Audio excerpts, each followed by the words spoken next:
Richard Lessard, qui a envoyé sa communication concernant le tourisme et la mémoire.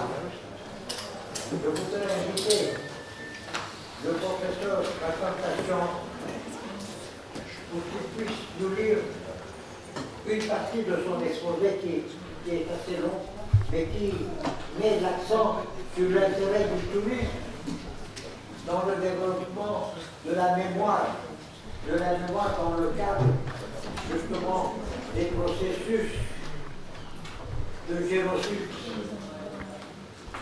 des déportations, des massacres, et par conséquent, M.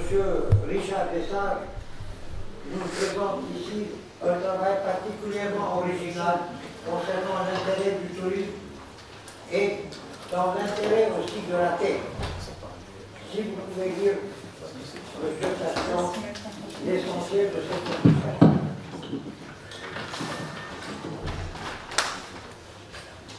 Tourisme de mémoire, un outil pour la paix, par Richard Lessard.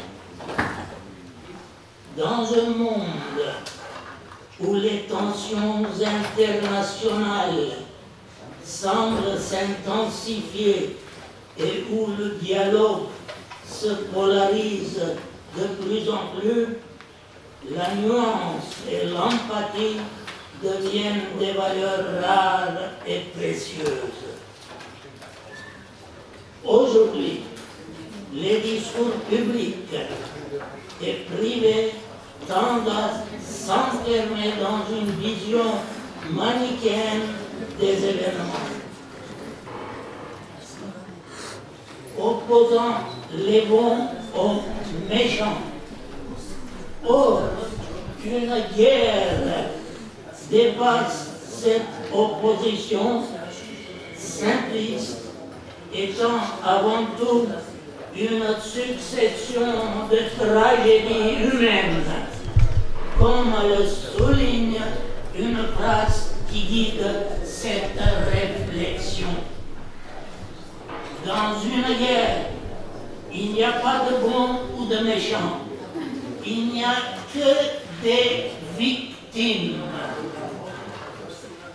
Cette perspective humaniste met l'accent sur les souffrances partagées et les histoires individuelles qui se perdent souvent dans les récits officiels. Le tourisme de mémoire se définit comme une forme spécifique de tourisme centrée sur la visite de lieux liés à des événements historiques marquants, souvent tragiques, tels que des champs de bataille, des sites de massacres, des mémoriaux ou des musées. Contrairement au tourisme traditionnel, qui peut se focaliser sur la découverte de paysages et de culture, le tourisme de mémoire invite les visiteurs à réfléchir sur les événements passés et leur impact sur les individus et les communautés. Doctor, this is the ritual about Hippocrates, the gold medal from Hippocrates of France. Very difficult.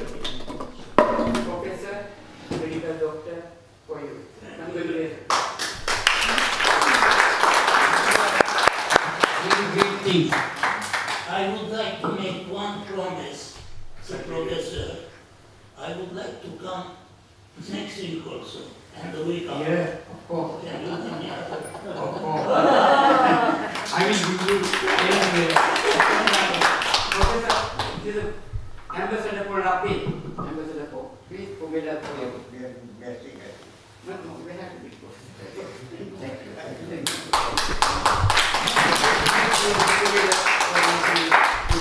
you. Thank you very much for you. Thank you very much for support. And Je voudrais inviter aussi notre ami Ali Topouskanian, le secrétaire général de l'Académie internationale des sciences arabes, qui s'est consacré de manière particulièrement complète. Je l'invite à nous donner 2 mots de sentiments par rapport à ce congrès, parce que vraiment, il s'est investi de manière complète. Avant la clôture de la séance, je vous rappelle ce qui était marqué dans les 2 dernières lignes de votre programme. Dîner sur invitation en l'honneur des intervenants, offert par la société Elox, et remise des distinctions animée par le groupe musical moderne Kevork Sax. Donc vous êtes tous invités et voilà les cartons d'invitation. Je vous invite donc à venir récupérer chacun votre carton pour voir où cela se trouve. C'est à 19h30.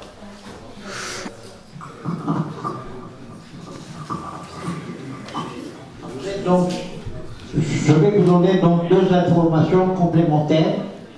D'abord, premièrement, n'oubliez pas le vernissage de l'exposition Peinture sur la paix, demain à partir de 6 heures à la galerie Hibiscus dans le 17e arrondissement. Deuxièmement, il y a le dîner offert par la société Elox d'Autriche qui aura lieu à partir de 17h30. Vous êtes invités à participer à ce dîner qui est consacré aussi à la paix dans le monde, et aussi à l'amitié internationale et au développement de la science et de la culture. Ce sont les objectifs de l'Académie internationale des sciences arabes. Par conséquent, vous êtes révérend René Léognan, pasteur précédent de la région parisienne, mais qui actuellement assume des responsabilités importantes sur le plan mondial. Le révérend René Léognan est notamment actuellement professeur d'arménologie au niveau de l'Institut catholique de Lyon. C'est une grande personnalité qui a non seulement contribué au développement de la culture chrétienne, notamment sur le plan apostolique également, et aussi sur le plan évangélique, mais sa contribution ce soir sera notamment centrée sur le plan de la paix dans le monde, et ce que, en général, les religions peuvent contribuer, et notamment la religion chrétienne. Mais je crois qu'actuellement, il y a ce qu'on appelle le dialogue interreligieux.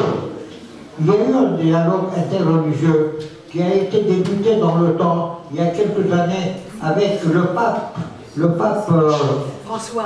Il y a quelques années, qui avait invité en Italie des représentants de toutes les religions, y compris la religion bouddhiste, y compris les religions africaines, y compris les religions indiennes. Donc c'était un grand événement. En effet, nous pensons que le dialogue interreligieux est important. Dans ce cadre, il faut souligner que c'est vrai que notre académie s'occupe de la science, mais sur le plan de la paix dans le monde, je pense que les religions aussi ont leur rôle particulièrement important. C'est par conséquent dans cet esprit que le révérend René Léognan